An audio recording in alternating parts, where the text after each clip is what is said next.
अस्सलाम वालेकुम।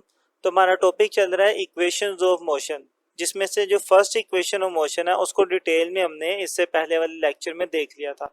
इंशाल्लाह इस वीडियो में हम अपनी सेकंड इक्वेशन ऑफ मोशन को देखेंगे, लेकिन उससे पहले ये जो पैराग्राफ मौजूद है ना, इसके ऊपर बात करेंगे हम। इसके ऊपर मैंने फर्स्ट इक्वेशन में भी बात की थी, मैं सेकंड में भी करूंगा और इंशाल्लाह थर्ड में भी करूंगा, क्योंकि ये इंपॉर्टेंट बहुत है। और कुछ ऐसे बच्चे होते हैं जिन्होंने फर्स्ट लेक्चर नहीं सुना, तो वो इसमें कवर कर लेंगे। अगर आपको ये सारी बातें आती हैं तो आप इसको स्किप करके आगे डायरेक्ट अपनी डेरिवेशन पे जा सकते हैं। तो पहले इस पैराग्राफ के ऊपर बात करेंगे, उसके बाद हम अपनी सेकंड इक्वेशन की डेरिवेशन पर आएंगे। तो स्टार्ट करते हैं अपने लेक्चर को। तो इक्वेशंस ऑफ मोशन हमारा ये टॉपिक है। अब इसके अंदर सबसे पहले हम करते क्या है, देखिए कोई बॉडी अगर मूव कर रही है ना, अगर कोई बॉडी स्ट्रेट लाइन में मूव कर रही है तो डेफिनेटली जब वो मूव कर रही है उसके पास स्पीड भी है, उसके पास वेलोसिटी भी है, वो कोई डिस्टेंस भी कवर कर रही है, टाइम भी लग रहा है उसे। तो मैं फर्ज कर लेता हूँ कि बॉडी यहाँ से यहाँ जा रही है, उसकी कोई ना कोई स्पीड भी होगी, उसको टाइम भी लग रहा है और उसने कुछ ना कुछ डिस्टेंस भी कवर किया है। क्लियर। तो ये जो तीन क्वांटिटीज है ना, डिस्टेंस, टाइम और वेलोसिटी, हम इन तीनों को आपस में कंबाइन करते हैं और कंबाइन करके हमारे पास तीन इक्वेशन निकल कर आती हैं, ठीक है, जिन्हें हम कहते हैं इक्वेशंस ऑफ मोशन। अब किस तरीके से इनको कंबाइन करते हैं वो इनकी डेरिवेशन इंशाल्लाह हम आगे देखेंगे। सबसे पहले ये चीज के इन तीनों को हम कहते क्या है, एक वेलोसिटी है, दूसरा हमारे पास पोजीशन है। ये जो डिस्टेंस जिसे हम कह रहे थे, डिस्टेंस को यहाँ पे हम पोजीशन भी कहेंगे, क्योंकि एक ही बात है ना, किसी बॉडी ने कितना डिस्टेंस कवर किया, इसका यही मतलब है कि उसकी इस वक्त पोजीशन क्या है। तीसरा वेरिएबल जो था हमारे पास वो ये था टाइम का। ये तीन वेरिएबल्स हैं जिसको हमने अपनी इक्वेशन में यूज करना है। अब इन तीनों को हम एक नाम दिया हुआ है, वो नाम है काइनेटिक वेरिएबल। इनको काइनेटिक वेरिएबल भी कहा जाता है। अब इस तरह की जो चीजें हैं ये शॉर्ट में भी आ सकती हैं, एमसीक्यूज में भी आ सकती हैं कि काइनेटिक वेरिएबल्स क्या हैं। तो तीन है आपके पास, वेलोसिटी, पोजीशन और टाइम। ठीक है, इन काइनेटिक इसलिए वर्ड यूज हो रहा है, काइनेटिक का वर्ड जहां पे भी आता है उसका मतलब होता है कि बॉडी मूव कर रही है। यहाँ पर भी बॉडी मूव ही कर रही है ना, डिस्टेंस कवर कर रही है, मूवमेंट है उसके अंदर। तो जब मूव कर रही है और उसके अंदर फिर तीन चीजें आ जाती हैं, डिस्टेंस, वेलोसिटी और टाइम। क्लियर। अब ये तीनों वेरिएबल्स हैं। वेरिएबल्स इसलिए कहा जाता है कि डेफिनेटली इनकी जो वैल्यूज है वो चेंज होती रहती है, कभी वेलोसिटी ज्यादा होती है, कभी कम होती है। टाइम और जो डिस्टेंस है या पोजीशन है वो भी चेंज होती रहती है वक्त के साथ, इसलिए इन्हें हम क्या कह रहे हैं, काइनेटिक वेरिएबल्स है। ऐसे वेरिएबल्स हैं जो मूव करती हुई बॉडी के हैं, और वो तीन है, वेलोसिटी, पोजीशन और टाइम। इनको अच्छे से याद रखिएगा। अब बात करते हैं कि जब हम इनको आपस में कंबाइन करते हैं ना, तो तब हमारे पास क्या निकल के आती हैं, इक्वेशंस ऑफ मोशन बनती है। मिसाल के तौर पर जब मैं वेलोसिटी और टाइम इन दोनों को आपस में कंबाइन करता हूं तो मेरे पास क्या बनती है, मेरे पास फर्स्ट इक्वेशन ऑफ मोशन बनती है। वेलोसिटी टाइम मिलेंगे तो क्या बनेगी, फर्स्ट इक्वेशन ऑफ मोशन बनेगी। अब मैं ऐसी बात क्यों कर रहा हूँ, क्योंकि फर्स्ट इक्वेशन ऑफ मोशन में लिख देता हूँ तो आपको ज्यादा क्लियर होगा कि मैं ऐसा क्यों कह रहा हूँ। फर्स्ट इक्वेशन ऑफ मोशन ये है हमारे पास, V F is equal to V I plus A T. इस पूरी इक्वेशन में आप देख सकते हैं कि यहाँ तो वेलोसिटी की बात हो रही है, यहाँ टाइम की बात हो रही है। ठीक है, आपके माइंड में आएगा जी एक्सेलरेशन भी है, एक्सेलरेशन भी बेसिकली वेलोसिटी ही है ना। एक्सेलरेशन का क्या मतलब है, वेलोसिटी में तब्दीली, तो चीज तो वही है। तो वेलोसिटी यूज हो रही है और दूसरा क्या यूज हो रहा है, टाइम। तो देखिए वेलोसिटी और टाइम का जो कॉम्बिनेशन है वो हमें क्या दे रहा है, फर्स्ट इक्वेशन ऑफ मोशन दे रहा है। अब इनको किस तरह कंबाइन किया जाता है, ये जब आगे डेरिवेशन में हम करेंगे तो तब आप सीख लेंगे। ठीक है। अच्छा, नेक्स्ट चीज चलते हैं कि जब हम पोजीशन और टाइम को कंबाइन करते हैं उस वक्त हमारे पास कौन सी बनती है। तो पोजीशन और टाइम को जब कंबाइन किया जाता है तो हमारे पास बनती है second equation of motion. Okay, तो ये भी बात याद रखिएगा। अब मैं सेकंड इक्वेशन ऑफ मोशन लिख देता हूं तो आपको ज्यादा क्लियर होगा कि हम ये बात क्यों कर रहे हैं कि पोजीशन और टाइम के कॉम्बिनेशन से क्या आती है हमारे पास, इस सेकंड इक्वेशन ऑफ मोशन आती है।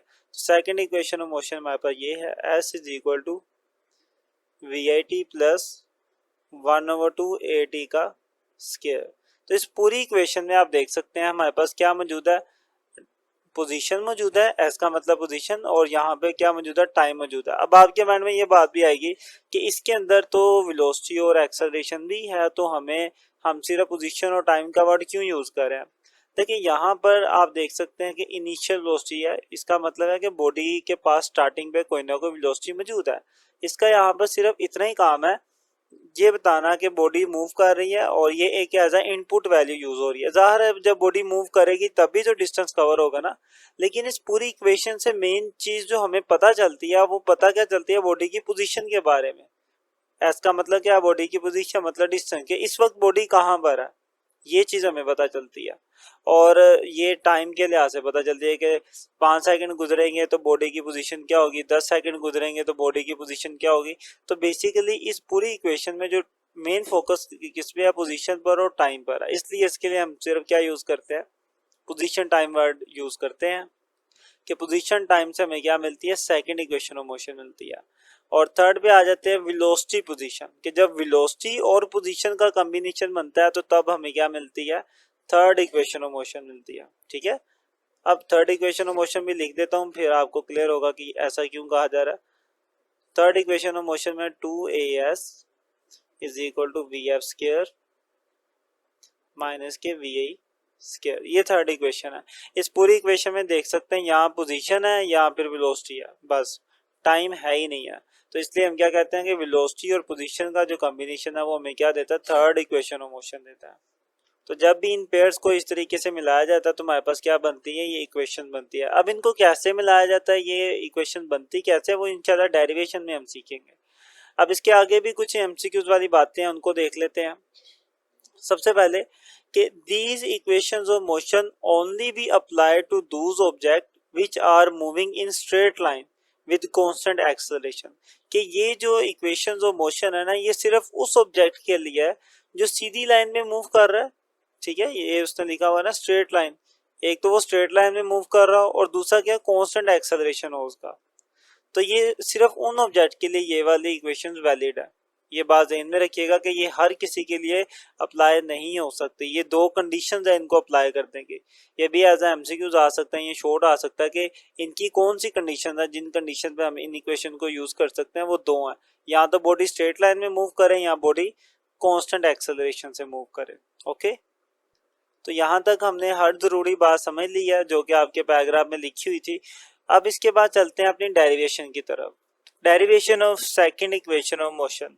तो सेकंड इक्वेशन को सबसे पहले हम फॉर्मूले की मदद से ड्राइव करेंगे, उसके बाद फिर हम इसको ग्राफ की मदद से ड्राइव करेंगे। ठीक है, तो सबसे पहले आते हैं अपने फॉर्मूलाज के ऊपर। आपने ये फॉर्मूला तो पढ़ा होगा, वेलोसिटी बराबर होती है डिस्प्लेसमेंट डिवाइडेड बाय टाइम। ठीक है, डिस्प्लेसमेंट और टाइम को जब डिवाइड किया जाता है तो हमारे पास वेलोसिटी आती है। अब यहाँ पर डिस्प्लेसमेंट को यहीं पर रहने दे, टाइम इधर डिवाइड हो रहा है, इक्वल की दूसरी तरफ जाएगा तो क्या होगा, वेलोसिटी के साथ मल्टीप्लाई हो जाएगा। तो डिस्प्लेसमेंट किसके बराबर आ जाएगा, वेलोसिटी मल्टीप्लाई बाय टाइम। यहाँ पे क्या बचेगा, डिस्प्लेसमेंट। तो मैं इस पूरी इक्वेशन को थोड़ा अच्छे तरीके से लिख देता हूँ। डिस्प्लेसमेंट को यहाँ लिखने के बजाय मैं इक्वल के इधर लिखूंगा और वेलोसिटी और टाइम को यहाँ लिखने के बजाय मैं उस साइड पे लिख देता हूँ। तो ये मैंने लिख दिया इस तरीके से कि टाइम डिवाइड था, इधर आके वेलोसिटी से मल्टीप्लाई हो गया, तो मेरे पास क्या आ गया, displacement is equal to velocity multiply by time. अब यहाँ पर ये जो इक्वेशन है ये उस बॉडी के लिए है जो कि मूव कर रही है यहाँ से यहाँ, मतलब यहाँ से यहाँ का मतलब ये है कि शुरू में उसकी कोई वेलोसिटी थी जिससे हमने क्या दिया, इनिशियल वेलोसिटी। कुछ टाइम के बाद उसकी वेलोसिटी में कोई तब्दीली आई, तो जो बाद में तब्दीली आई उससे हमने क्या कह दिया, ये हमारे पास फाइनल वेलोसिटी है। ज़ाहिर है यहाँ से वहाँ तक जाने में टाइम भी लगा और उसने कुछ ना कुछ डिस्टेंस भी कवर किया जिसे हम क्या कहेंगे, एस कहेंगे। ये टोटल हमारा क्या है, ये डिस्टेंस है जो उसने कवर किया। ओके, अब यहाँ पर देखें कि इस केस में बॉडी की जो वेलोसिटी है वो चेंज हो रही है। जब वेलोसिटी चेंज हो रही हो तो उस कंडीशन में हम सिंपल वेलोसिटी नहीं लेते। ये वाली जो वेलोसिटी है ना, ये बेसिकली कांस्टेंट वेलोसिटी को रिप्रेजेंट कर रही होती है। फॉर्मूले के अंदर ये जो सिंपल वेलोसिटी हम लिख देते हैं, ये उस वक्त लिखते हैं जब वेलोसिटी चेंज ना हो रही हो। लेकिन अभी जो सिचुएशन है उसमें वेलोसिटी चेंज हो रही है, तो जब वेलोसिटी चेंज हो रही हो तो उस वक्त हम क्या लेते हैं, एवरेज वेलोसिटी लेते हैं। सिंपल वेलोसिटी नहीं लेते, क्या लेते हैं, एवरेज वेलोसिटी। उसी को ही मैंने लिख दिया, if velocity of the body is not constant, अगर बॉडी की वेलोसिटी कांस्टेंट ना हो, we can use average velocity. तो फिर हम क्या यूज कर सकते हैं, एवरेज वेलोसिटी यूज कर सकते हैं। तो अब मैं इस वेलोसिटी की जगह पे क्या लिखूंगा, एवरेज वेलोसिटी। तो मैंने लिख दिया displacement is equal to velocity की जगह पे क्या आ गया, अब देखें एवरेज वेलोसिटी आ गया और मल्टीप्लाई बाय टाइम। अब ये जो एवरेज वेलोसिटी है ये कैसे आती है, एवरेज वेलोसिटी बेसिकली कैसे आती है कि आप अपनी इनिशियल और फाइनल वेलोसिटी को जमा करें और 2 पर क्या करते हैं, डिवाइड कर दें। आप अपनी इनिशियल और फाइनल वेलोसिटी को जमा करके 2 पर डिवाइड कर दें तो आपके पास क्या आ जाएगी, एवरेज वेलोसिटी आ जाएगी। इसी चीज़ को मैंने यहाँ पे लिख दिया हुआ है कि फाइनल वेलोसिटी उसमें क्या जमा करेंगे, इनिशियल वेलोसिटी। तो इस तरीके से हम क्या करते हैं, अपनी एवरेज वेलोसिटी निकालते हैं। साथ में हमें इसे 2 पे डिवाइड भी करना होता है तो डिवाइडेड बाय 2 कर देंगे, ठीक है। तो एवरेज वेलोसिटी का फॉर्मूला लिखा, मल्टीप्लाई बाय टाइम है तो टाइम से इसे मल्टीप्लाई भी कर देंगे हम। अब इन सब के सिंबल्स लिख लेते हैं। डिस्प्लेसमेंट को हम एस के साथ रिप्रेजेंट करते हैं तो यहाँ पे एस आ जाएगा। फाइनल वेलोसिटी को हम वी एफ से रिप्रेजेंट करते हैं, माइनस इनिशियल वेलोसिटी की जगह पे वी आई लिखेंगे, प्लस है बीच में तो यहाँ पे प्लस आएगा, डिवाइड में 2 है तो 2 आ जाएगा, मल्टीप्लाई टाइम है तो टाइम की जगह पर टी आएगा, ठीक है। अब जैसा कि हमने ये फर्स्ट इक्वेशन में पढ़ा हुआ है, फर्स्ट इक्वेशन हमने ड्राइव की थी, क्या थी फर्स्ट इक्वेशन, कि जो वी एफ है वो किसके बराबर है, V I plus A T के इक्वल है, ठीक है। ये चीज़ हमने कहाँ से निकाली थी, फर्स्ट इक्वेशन से निकाली थी। अब इसी चीज़ को मैं यहाँ पर भी यूज़ करूँगा। तो S इज इक्वल टू, ये जो लिखा हुआ है ना वी एफ की जगह पे मैं क्या लिख सकता हूँ, V I plus A T. ये हमने फर्स्ट इक्वेशन में ये फॉर्मूला निकाला था, तो वी एफ की जगह पे मैंने लिख दिया V I plus A T, और ये जो पहले से वी आई लिखा हुआ है वो एज इट इज, ठीक है, डिवाइडेड बाय आ जाएगा मेरे पास 2 और मल्टीप्लाई बाय टी। फर्दर आप देखें कि ये दोनों जमा हो जाएंगे, एस इज इक्वल टू, ये भी वी आई है वो भी वी आई है, तो दोनों क्या हो जाएंगे, जमा हो जाएंगे। तो जमा हो जाएगा 2 V I plus A T बच जाएगा मेरे पास, और डिवाइड में हमारे पास 2 है, मल्टीप्लाई बाय टी। फर्दर आप इसे थोड़ा सा सोल्व कर लें कि ये जो टी है मल्टीप्लाई हो रहा है ना दोनों के साथ, तो टी को आप 1 बाय 1 करके दोनों के साथ मल्टीप्लाई करवा दें। तो S is equal to, T multiply होगा वी आई के साथ तो ये क्या बन जाएगा, 2 वी आई टी हो जाएगा, प्लस उसके बाद टी मल्टीप्लाई होगा ए टी के साथ, इसके साथ, तो टी से टी मल्टीप्लाई की क्या बन जाएगा, ए टी का स्केयर बन जाएगा इस तरीके से, और डिवाइड में 2 है तो डिवाइड में 2 एज इट इज ही आ जाएगा। अब जैसा कि ये 2 दोनों को डिवाइड कर रहा है तो मैं इस 2 को दोनों के साथ सेपरेट कर सकता हूँ। S is equal to 2 V I T, इसके साथ भी 2 अलग हो जाएगा, प्लस ए टी स्केयर, इसके साथ भी मैं 2 को अलग करके लिख सकता हूँ। 2 को मैंने दोनों के साथ अलग कर लिया। अब यहाँ पर देखिए ऊपर भी 2 है नीचे भी 2 है, तो 2 से 2 कैंसिल हो जाएगा। मेरे पास सिंपल क्या बचेगा, एस इज इक्वल टू, यहाँ पे बच जाएगा वी आई टी प्लस, यहाँ पर देखिए ये जो 2 है ना डिवाइड हो रहा है, आप इसको ऐसे भी लिख लें तब भी ठीक है, नहीं तो हम इसको सेपरेट करके यूं भी लिख सकते हैं 1 बाय 2। इसका भी मतलब यही है कि ये 2 पे डिवाइड हो रहा है 1 बाय 2। और ये जो ऊपर लिखा हुआ है ए टी स्केयर, इसको आप साइड पे लिख लें ए टी स्केयर। तो ये मेरे पास क्या आ गई, मेरी इक्वेशन आ गई, सेकंड इक्वेशन ऑफ मोशन, ठीक है। अभी ये जो इक्वेशन हमने बनाई है ये फॉर्मूले को यूज करते हुए बनाई है, डिफरेंट फॉर्मूलाज आपस में कंबाइन किए और ये बन गई। अब इसी इक्वेशन को हम ड्राइव करेंगे ग्राफ की मदद से भी, ठीक है। तो उम्मीद है कि ये तो क्लियर हो चुका होगा आपको, कोई इतना मुश्किल काम नहीं था। अब हम मूव करते हैं अपने ग्राफिकल इसका मेथड के ऊपर कि ग्राफ से हम कैसे इसको कैलकुलेट करेंगे। तो derivation of second equation of motion by graphical method, तो ग्राफिकल मेथड से अपनी सेकंड इक्वेशन को ड्राइव करेंगे। तो डेफिनेटली हमें पहले ग्राफ चाहिए, तो ग्राफ के लिए मैंने आपके सामने एक एक्स और एक वाई एक्सिस बना दिया। एक्स एक्सिस पे मैंने टाइम ले लिया और वाई एक्सिस पे हमने वेलोसिटी ले ली, ठीक है। ये इनका ओरिजिन है जिसे हमने ओ कह दिया। अब मान लेते हैं कि हमारे पास कोई बॉडी है जो कि यहाँ से मूव करना स्टार्ट किया और थोड़ी आगे तक जाती है, यहाँ तक जाती है। तो स्टार्टिंग पर जो उसकी वेलोसिटी होगी उसे हम क्या कहेंगे, इनिशियल वेलोसिटी, वी आई से रिप्रेजेंट कर देते हैं। और यहाँ पर आके वो रुकेगी तो उसकी वेलोसिटी क्या होगी, फाइनल वेलोसिटी होगी यहाँ पर, ठीक है। अब इसको थोड़ा सा ग्राफ को अपनी मर्जी के मुताबिक थोड़ी लाइनिंग कर लेते हैं ताकि हमारे लिए आसान हो। मैं यूँ करता हूँ कि इसके हेड से एक सीधी लाइन नीचे ड्रा कर लेता हूँ और एक यहाँ से। अब इसके जितने भी पॉइंट्स हैं उसको नाम दे देते हैं। एक और लाइन लगा लेते हैं यहाँ से भी इधर। अब ये तो ओ हो गया, इसको मैं ए कह देता हूँ। मैं बिल्कुल वही नाम दूंगा जो बुक में है ताकि आपको बुक से देखें तो कोई डिफरेंट ना लगे। इसको ए कह दिया, ये पॉइंट बी है हमारा। ये पॉइंट सी है, ये वाला पॉइंट डी कह दिया हमने इसे, और इस वाले पॉइंट को हमने ई कह दिया। ठीक है, अब सेकंड इक्वेशन को ड्राइव करने से पहले एक बहुत इंपॉर्टेंट कॉन्सेप्ट है जो कि आपको आना चाहिए, उसके बाद ही आप इसे कर पाएंगे। ये कॉन्सेप्ट आपकी बुक में लिखा तो है लेकिन इस तरह क्लियर वर्डिंग में नहीं लिखा हुआ, तो आप ये वर्डिंग देख के खुद लिख लीजिएगा, लेकिन ये याद रखने वाली बात है। वो ये है कि इन वेलोसिटी टाइम ग्राफ के अंदर total distance travelled by the body is equal to the total area under the graph. मतलब कि अगर आपको ये फाइंड करना है कि बॉडी ने कितना डिस्टेंस कवर किया है, तो आपको क्या फाइंड करना पड़ेगा, उस ग्राफ का एरिया। ठीक है, जैसे कि बॉडी यहाँ से वहां मूव किया, मुझे चेक करना है कि इसने टोटल कितना डिस्टेंस कवर किया, तो उसके लिए मुझे क्या करना चाहिए, इस ग्राफ का जितना भी एरिया है ना, इसके नीचे वाला हिस्सा जितना भी एरिया है, मैं ये सारा एरिया फाइंड करूंगा, तो अल्टीमेट मेरे पास क्या आ जाएगा, जितना बॉडी ने डिस्टेंस कवर किया होगा। क्योंकि जो एरिया होता है वो बेसिकली हमें क्या बता रहा होता है, डिस्टेंस बता रहा होता है। अब ऐसा क्यों है कि एरिया हमें डिस्टेंस बता रहा होता है, इसके ऊपर भी मैं बात करूंगा, लेकिन जब हम इसको ड्राइव करेंगे ना, तब ये बात समझ आएगी कि एरिया हमें डिस्टेंस क्यों बताता है। ठीक है, हम ऐसा क्यों कहते हैं कि आप एरिया फाइंड कर लो तो आपको डिस्टेंस फाइंड हो जाएगा, ऐसा हम क्यों कहते हैं, जब हम ड्राइव करेंगे तो तब भी क्लियर होगा। तो अब हम फाइंड करेंगे सेकंड इक्वेशन बनाने के लिए ये कि बॉडी ने डिस्टेंस कितना कवर किया। ठीक है, तो मुझे अगर डिस्टेंस फाइंड करना है तो मैं क्या फाइंड करूंगा, बेसिकली ये सारा एरिया फाइंड करूंगा। ठीक है, अब इसको कैसे लिखा जाएगा, इसको मैं ऐसे लिखूंगा कि मैं एरिया फाइंड करूंगा किसका, इस सारी शेप का, और इस सारी शेप का जो नाम है वो कहाँ से स्टार्ट हो रहा है, ओ ए बी और डी।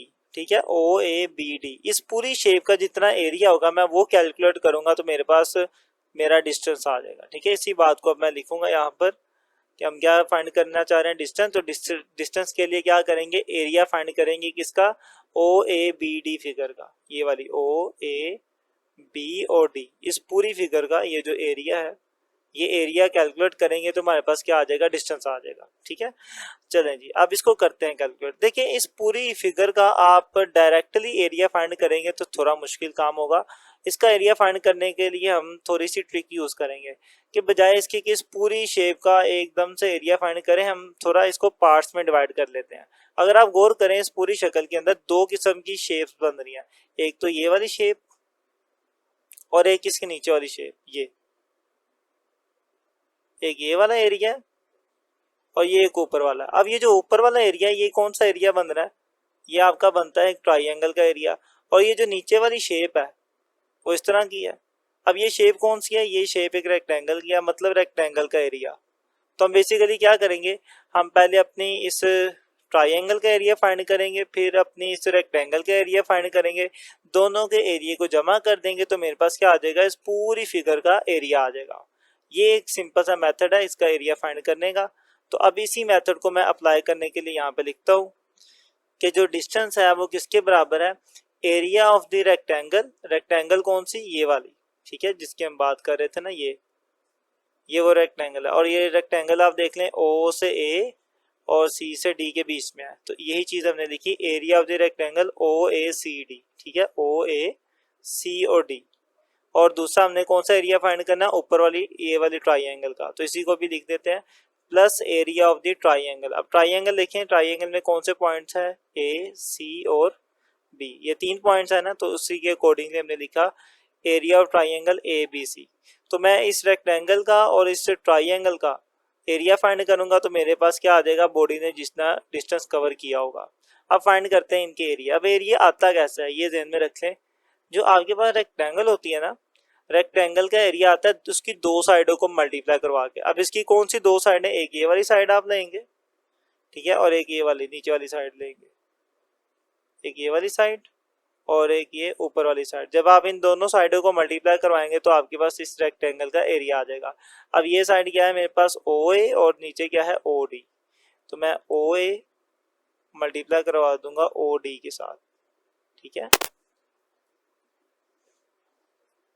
प्लस यहाँ पे क्या लिखा हुआ है, एरिया ऑफ ट्राइंगल। अब हमें ट्राइंगल का एरिया फाइंड करना है। अब ट्राइंगल ये है, देखिए ट्राइंगल का भी जब एरिया फाइंड करना होता है तो हम क्या करते हैं, ट्राइंगल की एक ये वाली साइड लेते हैं नीचे वाली, और एक ये वाली साइड लेते हैं। इन दोनों को मल्टीप्लाई करवा देते हैं तो ट्राइंगल का एरिया आ जाता है। लेकिन साथ में हम क्या लिखते हैं, 1/2 भी लिखते हैं, ठीक है। तो ट्राइंगल का एरिया कैसा आएगा, साथ में पहले हम लिखेंगे 1/2 और फिर इन दोनों साइडों को मल्टीप्लाई करवा देंगे। एक थी AC और दूसरी क्या थी, BC। तो मैं AC को मल्टीप्लाई करवा दूंगा BC के साथ, ठीक है। उम्मीद है कि आप समझ चुके होंगे कि इनके जो एरियाज हैं उनके फॉर्मूलाज क्या है। अब इनकी वैल्यूज पुट करते हैं। तो S is equal to O से A। देखिए जी, O से A मेरे पास क्या था, इनिशियल वेलोसिटी थी, तो OA की जगह पे आ जाएगा VI, तो इसकी जगह पे आ गया VI मल्टीप्लाई OD। OD कौन सी लाइन है, ये नीचे वाली लाइन है, यहां से लेकर यहां तक, ये D लिखा हुआ है हमने, ठीक है। इसको जरा क्लियर लिख ले, ये D है। अब ये जो लाइन है ये किसको रिप्रेजेंट कर रही है, टाइम को रिप्रेजेंट कर रही है, तो मतलब OD की जगह पे क्या आएगा फिर, टाइम आएगा, क्योंकि ये टाइम वाली लाइन थी। तो OD की जगह पे आ गया टाइम, देन प्लस 1/2 A से C। AC क्या है मेरे पास, देखिए A से लेकर C तक ये वाली लाइन है, ठीक है, ये A है और ये C है। तो AC वाली लाइन भी क्या रिप्रेजेंट कर रही है, टाइम कर रही है, क्योंकि जितनी O से लेकर D तक लाइन है बिल्कुल उतनी ही लाइन मेरी A से लेकर C तक है। दोनों एक दूसरे के पैरेलल हैं, दोनों की लेंथ भी सेम है, तो इसलिए अगर ये जो OD वाली लाइन है ये टाइम को रिप्रेजेंट कर रही है तो AC भी किसको रिप्रेजेंट कर रही है, टाइम को कर रही है। तो AC की जगह पर भी क्या आ जाएगा, टाइम आ जाएगा मल्टीप्लाई BC। अब BC क्या होता है, BC मेरे पास ये वाली लाइन है, B से लेकर C तक ये वाली लाइन है। अब ये जो लाइन है ना ये AD को रिप्रेजेंट करती है। ये क्यों मैंने कैसे कह दिया, हमने जब अपनी फर्स्ट इक्वेशन की थी ना, फर्स्ट इक्वेशन ऑफ मोशन की थी, तो उसके अंदर हमने ये चीज बनाई थी, हमने बताया था आपको कि जो स्लोप होती है वो कैसे आती है, आप हाइट को नीचे वाली बेस से मल्टीप्लाई करा दो। हाइट थी मेरे पास BC डिवाइडेड बाय नीचे वाली बेस क्या थी, AC थी, ठीक है। तो AC से आप डिवाइड करते हो। स्लोप हमें एक्सेलरेशन देती है, तो स्लोप की जगह पे क्या आया था, एक्सेलरेशन। और BC क्या था, BC तो हमने फाइंड करना है ना, BC की वैल्यू, तो BC एज इट इज रहने देंगे, डिवाइड AC। A से C तक जो लाइन है वो टाइम को रिप्रेजेंट करती है, तो AC की जगह पे आ जाएगा टाइम T डिवाइड है, इधर आके मल्टीप्लाई होगा, तो मेरे पास फाइनली BC क्या आ गया, AT के इक्वल आ गया। अब ये वो काम है जो हमने फर्स्ट इक्वेशन में भी किया था, तो ये आप जुबानी भी याद रख सकते हैं। तो BC की जगह पे फिर मैं क्या लिखूंगा, AT लिखूंगा, तो यहाँ पे क्या आ गया, AT आ गया। तो S इज इक्वल टू, इनको मल्टीप्लाई किया तो VIT बन गया, प्लस 1/2 T से T मल्टीप्लाई होगा तो T का स्केयर बन जाएगा, तो AT का स्केयर आ गया। तो फाइनली मेरे पास जो सेकंड इक्वेशन है वो भी बन चुकी है ग्राफ की मदद से। तो उम्मीद है कि आप इसको समझ चुके होंगे। आप इनकी प्रैक्टिस जरूर करें, खुद इनकी हैंड प्रैक्टिस करें, इंशाल्लाह आप इनको बहुत अच्छे से कर पाएंगे। तो यहाँ तक हमने अपनी सेकंड इक्वेशन कंप्लीट कर ली। अब ये जो बात थी जिसमें मैंने आखिर में कहा था कि हम ये बात कैसे कर सकते हैं कि इसका जो एरिया होता है वो हमें डिस्टेंस देता है, ठीक है। देखिए एरिया आ कैसे रहा है, इसका भी एरिया या इसके भी एरिया की बात करें, हम क्या कर रहे हैं, इन दो साइडों को मल्टीप्लाई करवा रहे हैं, इन दो साइडों को क्या कर रहे हैं, मल्टीप्लाई करवा रहे हैं। अब इस साइड पे क्या मौजूद है, वेलोसिटी, और इस साइड पे क्या मौजूद है, टाइम। तो जब वेलोसिटी और टाइम मल्टीप्लाई होते हैं ना तो हमें क्या मिलता है, डिस्टेंस मिलता है, ठीक है। ये चीज हमने पढ़ी हुई है कि S is equal to VT, मतलब वेलोसिटी और टाइम मल्टीप्लाई होंगे तो क्या आएगा, डिस्टेंस आएगा। तो जैसे कि हम इनको मल्टीप्लाई करवा के एरिया फाइंड कर रहे थे, लेकिन इनको मल्टीप्लाई करवा के तो डिस्टेंस भी आता है। तो इस यहाँ से यही बात समझ आती है कि आप एरिया फाइंड कर लो तो वो अल्टीमेट क्या देगा आपको, डिस्टेंस ही देगा, ठीक है। आप अगर इसकी भी बात करें ना, ऊपर वाली ट्राइंगल की भी, तो इस केस में भी हम क्या कर रहे थे, हम अपनी ट्राइंगल की ये वाली साइड और ये वाली साइड मल्टीप्लाई करवा रहे थे। अब दोनों साइडों पे देखिए क्या मौजूद है, यहाँ पर टाइम मौजूद था इस वाली साइड पे, और ये वाली जो साइड है ये वेलोसिटी को रिप्रेजेंट करिए क्योंकि ये वेलोसिटी के पैरेलल है। और वेलोसिटी और टाइम जब मल्टीप्लाई होते हैं तो फिर क्या मिलता है, डिस्टेंस ही मिलता है। तो मतलब एरिया फाइंड करते हैं लेकिन मिलेगा क्या, डिस्टेंस ही, क्योंकि एरिया भी इनको मल्टीप्लाई करवा के आता है और डिस्टेंस भी इनको मल्टीप्लाई करवा के ही आ रहा है। तो उम्मीद है कि मैं आपको ये समझाने में कामयाब हुआ हूँ। तो अगर आपको समझ आया तो आप ज़रूर कमेंट करें, वीडियो अच्छी लगे तो दोस्तों तक शेयर भी करें।